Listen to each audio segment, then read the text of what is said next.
বন্ধুরা, আজকে আমি একটা দাওয়াত খেতে যাচ্ছি। আমরা বাসা থেকে বের হয়ে রওনা দিলাম। রাস্তায় গিয়ে অটোতে উঠলাম। আমি আমার দাদির সাথে আমার এক আঙ্কেলের বাসায় যাচ্ছি। আমার আঙ্কেলের বাসা আমাদের বাসা থেকে প্রায় 2 কিলোমিটার দূরে। অটোতে যেতে 5 মিনিট লাগে। তো এই যে আমরা পৌঁছে গেছি। বাসার ভেতর প্রবেশ করার পর আমি তো পুরাই অবাক হয়ে গিয়েছি। এটা মূলত একটা ক্লিনিক। বাইরে ঝিরিঝিরি বৃষ্টি হচ্ছে। আমি দাঁড়িয়ে বৃষ্টি দেখছিলাম। পরিবেশটা খুব ভালো লাগলো। এবার আমরা চলে যাচ্ছি মূল বাড়ির ভিতরে। যেতে যেতে আমি আরো অবাক হলাম। আমার কাছে মনে হচ্ছিল এ বাসাটা একটা গলির মতো। প্রায় অনেক দূর চলে এসেছি, তারপরেও মনে হচ্ছে রাস্তা শেষ হচ্ছে না। তো যেতে যেতে আমরা দূরে একটা বসার জায়গা দেখলাম।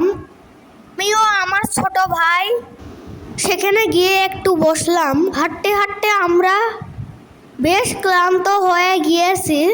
একটু রেস্ট নিয়ে নিলাম। তো 5 মিনিট পর আবার আমরা যেতে শুরু করলাম, যেখানে আমরা খাওয়া দাওয়া করব।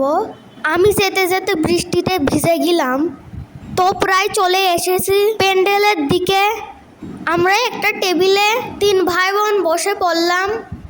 আমি মাঝখানে বসলাম আর আমার 2 ভাই বোন আমার 2 পাশে বসলো। তারপর আমরা ওয়েট করছি কখন খাবার দেবে। বেশ অনেকক্ষণ বসে আছি, কিন্তু শুনলাম খাবার দিতে অনেক দেরি হবে। তাই বসে অপেক্ষা করছি। আমার অনেক বোরিং লাগছিল থেকে, যেহেতু খেয়ে আসিনি।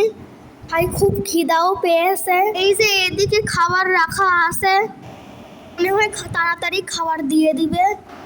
তারপর আমাদের টেবিলে প্লেট দিয়ে দিল। আমি আশপাশের সবাইকে দেখছি। প্লেট নিয়ে আমি একটু খেলা করছিলাম। তারপরে আম্মু বলল প্লেটটা ধুয়ে নিতে। আমি এক গ্লাস পানি নিয়ে আমার প্লেটটা ধুয়ে নিলাম। প্লেট দেওয়ার পর আমাদের পানির বোতল দিয়ে দিল। আমি আমার বোতলটা নিয়ে রাখলাম। বোতলের ঢাকনাটা খুলে রাখলাম।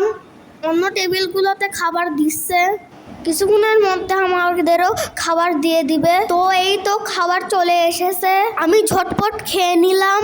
খাবারগুলো বেশ মজার ছিল আর অনেক গরম ছিল। খাওয়া শেষ করে আমরা একটা 100 বছর আগে দেখতে পেলাম। তারপর আমি আরও একটা জিনিস দেখলাম। দেয়ালে আমাদের পূর্বপুরুষের ছবি লাগানো ছিল। ছবিটা আপনাদের দেখাচ্ছি। আজকের ভিডিও শেষ করলাম।